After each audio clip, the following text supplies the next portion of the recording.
Samantala mga kapuso, kayo ho ba ay parating nakakaranas ng stress?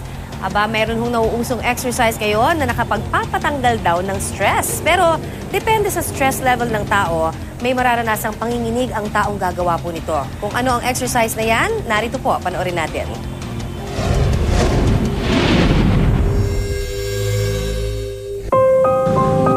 Stress, isa ito sa hindi na yata maiiwasang maging bahagi ng pang-araw-araw nating buhay. Ano ang nakakapagpa-stress sa'yo? Traffic? Tambak na trabaho? Problema sa pamilya? Alam niyo bang may isang klaseng ehersisyong epektibo raw pampatanggal ng stress sa katawan?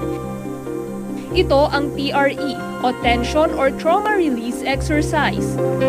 So depending on the audience, we call it tension releasing exercise, or if we're in a trauma zone or disaster zone, we call it trauma releasing exercise. So we do a series of 6 exercises, and it's not about trying really hard. Trying hard actually slows the process down. Nagsimula sa Amerika noong 2008, unti-unting sumikat ang TRE sa iba't ibang panig ng mundo.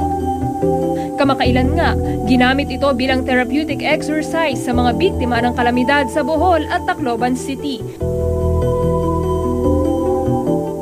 Sa loob ng 15 minuto, isang kakaibang pagyugyog ng katawan ang gagawin sa pasyente. Sa pamamagitan nito, na ilalabas daw ng katawan ang naipong stress.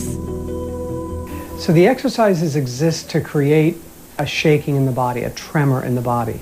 We use the exercise to warm our muscles up, and then when we lie down and assume another position, our body begins to quiver a little bit. And this quivering is our body letting go of tension. The exercise we're going to do. Kung titingnan, basic movements lang ang ginagawa sa naturang exercise. And we go back and forth. Pero nakamamanghang sa dulo ng activity, lahat ng kasali, isa-isang nanginginig. The truth is, everybody looks different because we all take in stress differently. It's not going to be exactly the same for each person, but because everybody holds tension differently, everybody's response is going to be different. Mahirap i-fake. Kasi talagang nagmo-move siya. And then pag nag-stop ka, i-stop siya. I did it 7 times. So sabi ko, this is real. So after ng parang gumaan yung katawan mo. Gumaan siya dito.